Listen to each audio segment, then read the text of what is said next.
Hello বন্ধুরা, দেখো আজকের 5টা প্রশ্ন কি বলছে। এ bag contains 90 rupees in coins if coins of 50 পয়সা, 25 পয়সা অ্যান্ড 10 পয়সা আর ইন দ্য রেশিও 2:3:5। অর্থাৎ টোটাল আমার টাকা আছে 90 টাকা, সেখানে 50 পয়সার কয়েন আছে 2 অনুপাত, হ্যাঁ 25 পয়সার কয়েন রয়েছে 3 অনুপাত আর 10 পয়সার কয়েন রয়েছে 5 অনুপাত, সেটাই বলা হয়েছে। তো আলটিমেটলি আমার 25 পয়সার কয়েন কতগুলো আছে আমাকে দেখতে হবে। ঠিক আছে, তাহলে দেখো কি বলেছে। যদি 50 পয়সার কয়েন আমার 50 পয়সার কয়েন যদি 2 অনুপাত থাকে, টোটাল 1 টাকা আছে, মানে 1 রেশিও টোটাল, প্লাসে 25 পয়সার কয়েন যদি 3 রেশিও থাকে, তাহলে টোটালে 0.75 রেশিও আছে, মানে টাকাটা ধরছি আমরা। ঠিক আছে, টাকার রেশিও এটা, ঠিক আছে। এরপর 10 পয়সার কয়েন 5টা, মানে 50 পয়সা রয়েছে, ঠিক আছে, প্লাস 0.5 মানে মানে 0.5 রেশিও, মানে টাকাতে, এগুলো এগুলো সব টাকার রেশিও, 90 রুপিস, ঠিক আছে। তাহলে হয়েছে 2.25 রেশিও, ঠিক আছে, ইকুয়ালস টু 90, এটা রুপিস। তাহলে 1 রেশিও ভ্যালুর কত, 90/2.25। এবার আমরা চেয়েছি কি না 25 পয়সার কয়েন কতগুলো আছে। তো 25 পয়সার কয়েন আমার কতগুলো আছে, 25 পয়সার কয়েন 3টা আছে, তাই না, বা 3 রেশিও। তাহলে 3 রেশিওর ভ্যালু কত হয়ে যাবে, 90 × 3/2.25, ঠিক আছে। তাহলে দেখো 3 7 21, 3 5 15, 0.75, ঠিক আছে। এরপর দেখো কত দিয়ে কাটতে হবে, এটা 5 দিয়ে যদি কাটি, 5 18 90, 5 15 75, 0.15। এটার জন্য আমার দুটো শূন্য পড়ে যাবে, তাই না, দুটো শূন্য পড়ে যাবে। তাহলে অ্যাকচুয়ালি এটা হয়ে গেল 1800/15, আর আমরা জানি 15 12 180 শূন্য, তাহলে 120টি কয়েন থাকবে, 120টি কয়েন থাকবে, ঠিক আছে। অর্থাৎ 25 পয়সার 120টি কয়েন থাকবে। এই জায়গাটা যদি বুঝতে অসুবিধা হচ্ছে, আমি আবারও বলছি, যদি 50 পয়সার কয়েন দুটো থাকে, টোটাল 1 টাকা হয়। 25 পয়সার কয়েন যদি 3টা থাকে, 75 পয়সা বা 0.75 রুপিস, ঠিক আছে। আর যদি আমাদের কি বলেছে, যদি 10 পয়সা যদি 5 রেশিও থাকে, তাহলে 50 পয়সা হয় বা 0.5 টাকা, ঠিক আছে, বা রুপিস, ঠিক আছে। এই হিসাবে অঙ্কটা করলাম, ঠিক আছে। পরের প্রশ্ন বলছে 4 men and 7 women can do a work in 8 days। তাহলে 7 men and 4 women can do it the same work in 5 days। প্রথমে 4জন পুরুষ এবং 7জন মহিলা 8 দিনে করে, তারপরে বলেছে যে 7জন পুরুষ এবং 4জন মহিলা 5 দিনে করে, একই কাজ করছে কিন্তু। তাহলে এবার আমার কি দরকার, আমরা জানি ওয়ার্ক ইকুয়ালস টু কী হয় না, efficiency into time, efficiency into time. তাহলে আমরা কি করব না, মেনের এফিসিয়েন্সিটাকে এম ধরবো আর উইমেনের এফিসিয়েন্সি ডব্লিউ ধরবো। তাহলে 4জন মেন, অর্থাৎ 4 ইন্টু প্রত্যেক মেনের এফিসিয়েন্সি এক মানে এম করে, তাহলে 4M, প্লাস 7জন উইমেন প্রত্যেক এফিসিয়েন্সি ডব্লিউ করে 7। এবার হচ্ছে এটা টোটাল আমাদের এফিসিয়েন্সি চলে এলো, আর টোটাল টাইম কত, 8 দিন। এইটা ইকুয়ালস টু কী হবে না,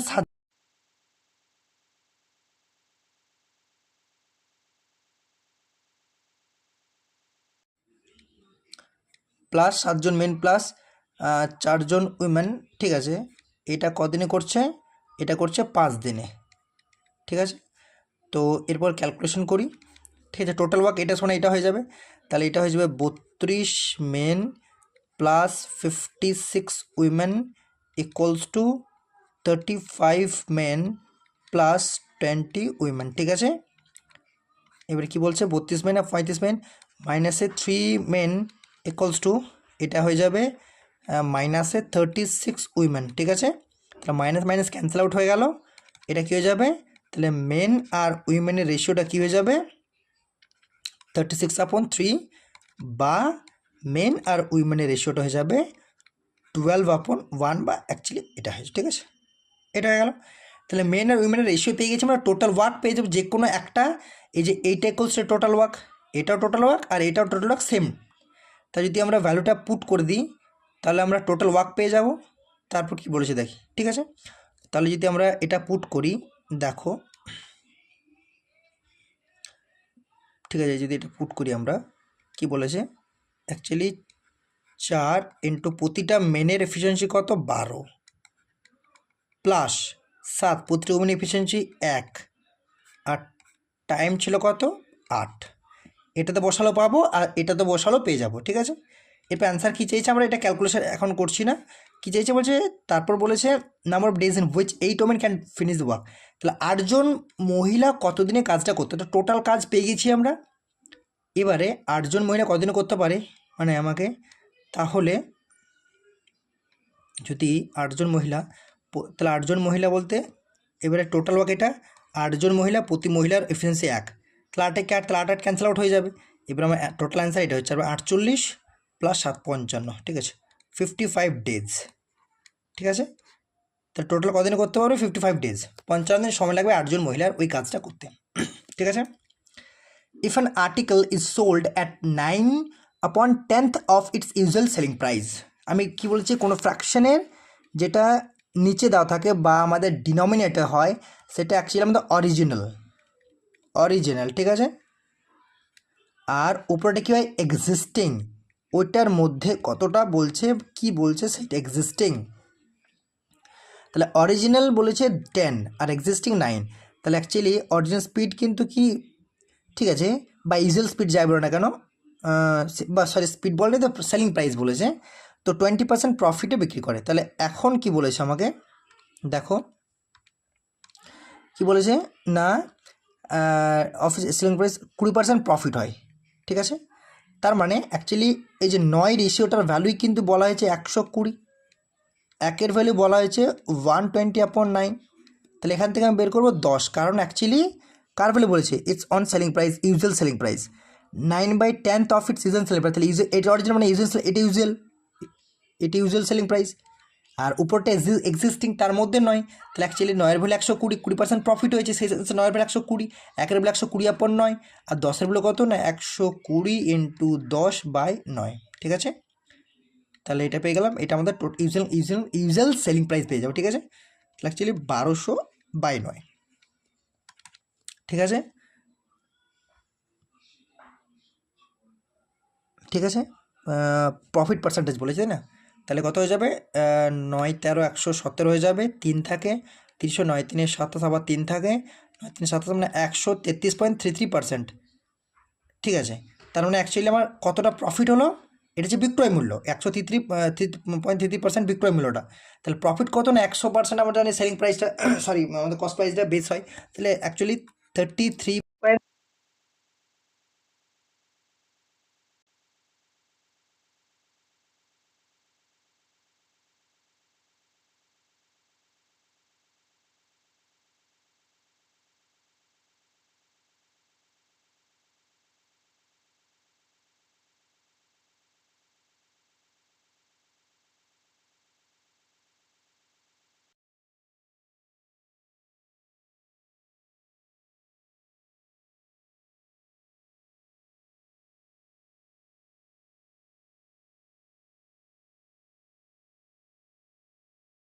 সরি বন্ধুরা, তোমাদের ইনকনভিনিয়েন্সের জন্য সরি, একটা আর্জেন্ট কল ছিল তার জন্য পিক আপ করতে হলো।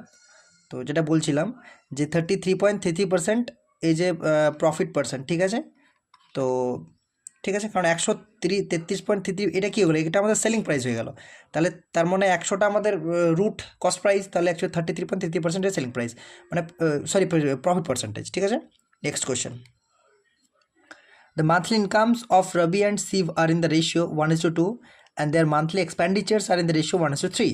If each saves 4000 per month, then find the monthly. ঠিক আছে, কোনো ব্যাপার না, আমাকে দুজন বলা হয়েছে রবি অ্যান্ড শিব, তাদের মান্থলি এক্সপেন্ডিচার বলা হয়েছে, মান্থলি ইনকাম বলা হয়েছে, সেভিংস দেওয়া আছে। ঠিক আছে, তাহলে যদি আমি মান্থলি ইনকামস রেশিও যদি করি, ইনকামসটার রেশিও যদি করি, Rabi and Shiv, Rabi ratio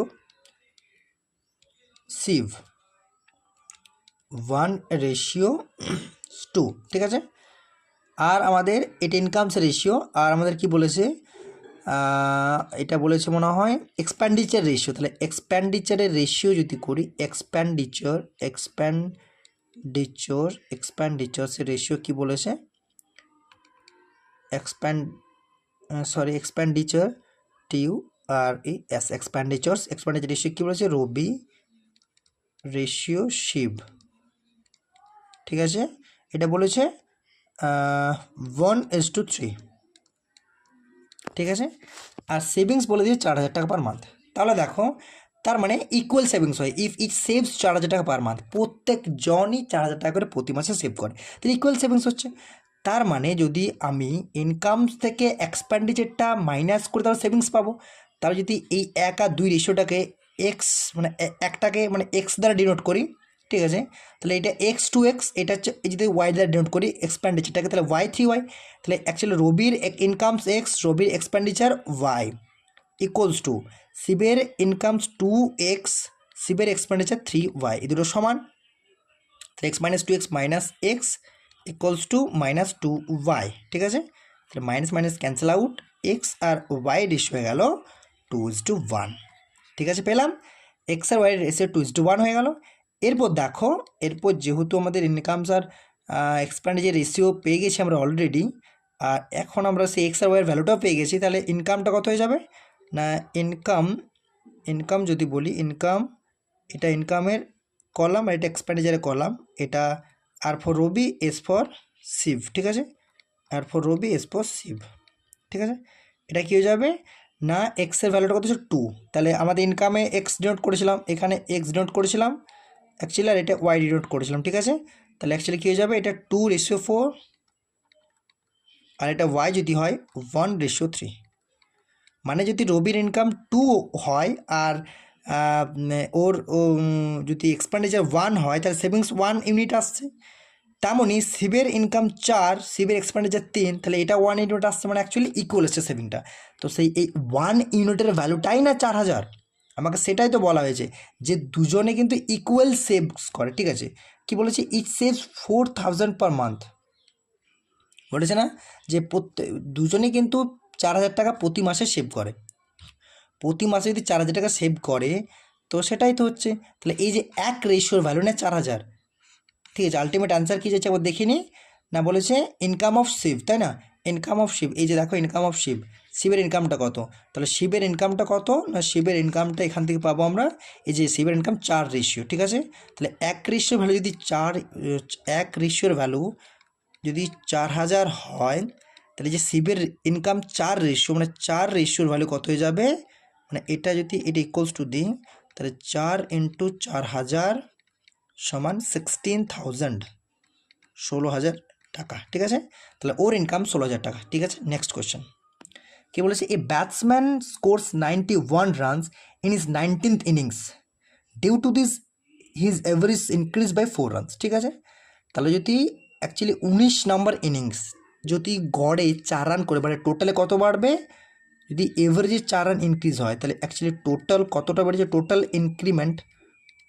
increment কত রয়েছে, ঠিক আছে,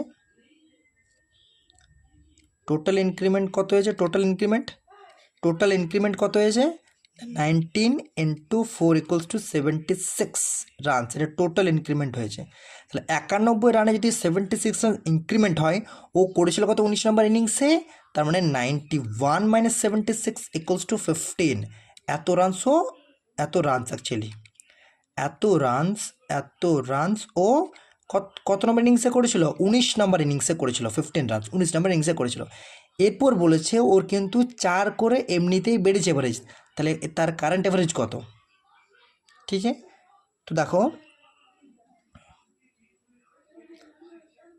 কারেন্ট অ্যাভারেজ বলতে কিন্তু 4 করে বাড়ার ফলে, তাহলে অ্যাকচুয়ালি আগে তো 15 ছিল, তাহলে এখন 4 করে বেড়েছে, 15 + 4 = 19, তাহলে এখন হিজ কারেন্ট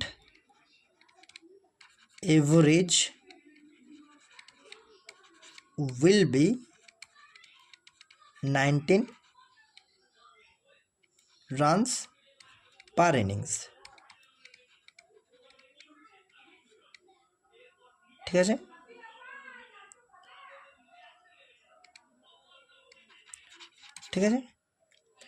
আশা করি বন্ধুরা তোমাদের সেশন খুব সুন্দর লাগছে, আর মাঝে মাঝে একটু করে ইনকনভিনিয়েন্স আসছে, কারণ বুঝতেই পারছো আমি ফোনে শ্যুট করছি, তো কোনো সময় তো মেসেজ আসছে, কোনো সময় তো কল আসছে, তো sorry for all of that. আর যদি এগুলোকে ইগনোর করো, দেখো সেশনটা সত্যি খুব ভালো, আশা করি তোমরা ইউটিলাইজ করছো। তো প্লিজ সাবস্ক্রাইব করো, পাশ থাকা বেল আইকনটি প্রেস করো, যাতে প্রত্যেকবার আপলোডের পর তোমরা ভিডিও সলিউশনস করতে পারো। আর অবশ্যই শেয়ার করো, লাইক করো। Thank you.